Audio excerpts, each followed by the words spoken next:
Di dalam ayat yang lain dinyatakan oleh Allah Subhanahu wa taala, Allah memberikan peringatan keras ini. Wa man a'rada an dzikri fa innalahu ma'isyata danka wa nahsyuruhu yaumal qiyamati ama. Barang siapa yang berpaling dari peringatanku, berarti Al-Qur'an gitu. Peringatan dari Al-Qur'an tadi. Nah, dia berpaling, maka orang itu akan diberikan kehidupan yang sumpek atau sempit. Kehidupan jiwanya itu sempit sekali. Bahkan sampai-sampai untuk sholat berjamaah saja nggak ada waktu. Untuk pengkajian juga nggak ada waktu. Tapi kalau hal-hal yang sifatnya mendatangkan murka Allah, dimanapun kapanpun selalu disisihkan untuk itu. Tapi yang namanya untuk keridhaan Allah sama sekali, maka a'rada an dzikri fa innalahu ma'isyata danka. Orang berpaling dari peringatan Allah akan diberikan kehidupan yang sangat sempit. Lagi-lagi wa nahsyuruhu yaumal qiyamati ama. Dan di akhirat nanti akan Allah kumpulkan dalam kondisi buta. Nah ini tadi. Jadi nah kalau sekarang cuman buta pura-pura, sebenarnya matanya melihat, cuman hatinya yang buta. Tapi di akhirat nanti buta matanya, buta hatinya, buta segalanya. Ketika orang itu dikumpulkan di padang mahsyar oleh Allah Subhanahu wa taala dalam kondisi buta, dia tidak terima dengan keputusan Allah. Wa qala, dia protes kepada Allah, ya Rabbi lima hasartani a'ma wa qad kuntu basira. Ya Tuhanku, mengapa engkau aku kumpulkan dalam kondisi buta? Wa qad kuntu basira, padahal aku di dunia bisa melihat. Nah ini dia tidak diterima, tidak menerima putusan Allah.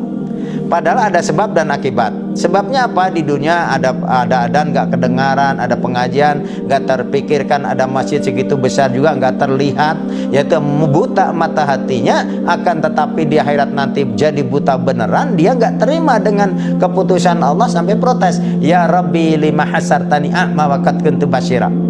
Ya Tuhanku, mengapa engkau kumpulkan aku dalam kondisi buta?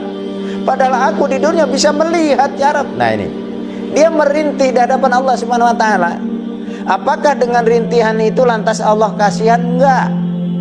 Allah itu bukan balas dendam, tapi Allah itu selalu adil memberikan sesuatu apa yang mereka berbuat. Kalau dia taat, innal abrara lafi naim, kalau dia taat ada dalam kenikmatan, wa innal fujara lafi jahim, kalau dia jahat akibatnya lafi jahim, neraka jahim. Itu akibatnya. Jadi Allah nggak menyiksa, yang menyiksa itu adalah mereka sendiri. Kenapa? Allah cuma menyediakan fasilitas. Maka ketika orang itu dibutakan di alam akhirat nanti dengan protesan tadi, Rabbi lima hasartani a'ma wa qad kuntu basyira, ya Tuhanku, mengapa engkau aku kumpulkan dalam kondisi buta, sedangkan waktu saya di dunia bisa melihat, ya Rabb. Itu sampai seperti itu. Tapi jawaban Allah simpel, kadzalika atatka ayatuna fanasitaha. Demikian itulah karena kamu dibutakan, yang menjadi penyebabnya adalah atatka. Di dunia pernah datang kepadamu ayatuna, ayat-ayatku, Al-Quran. Nah ayat-ayatku itu bisa ayat Al-Quran yang tertulis dan terucap dalam Al-Quran, juga ayat-ayat yang tercipta alam semesta ini. Nah ketika terjadi gempa bumi itu juga ayat Allah. Ketika terjadi angin topan itu juga ayat-ayat Allah. Ketika terjadi krisis multidimensi, krisis moneter, itu juga ayat Allah.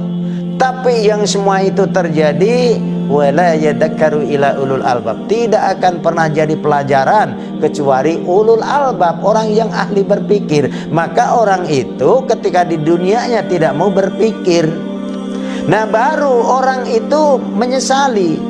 Rabbana inna absorna wa sami'na farji'na na'mal salihan inna muqinun. Ya Tuhanku, sekarang aku sudah melihat engkau, sudah mendengar langsung, ya Rabb, farji'na na'mal salihan, kembalikan saya ke dunia, saya akan berbuat amal soleh, inna muqinun, nanti saya akan jadi orang yang yakin. Jadi mengakui kesalahannya dan mungkin tidak akan mengulangi lagi kesalahan jikalau dia dikembalikan ke dunia. Tapi dunianya sudah tidak ada. Dunia sudah tidak ada, sebab ad-dunya mazra'atul akhirah. Dunia ini tempat bercocok tanam untuk negeri akhirat. Dan bercocok tanam pun tidak sembrono, tidak sembarangan. Likulli syai'in tariqu wa tariqul jannatil ilmi. Segala sesuatu itu ada jalannya, jalan ke surga, kecuali ilmu tidak ada lain. Kalau tanpa punya ilmu nggak mungkin orang bisa masuk surga.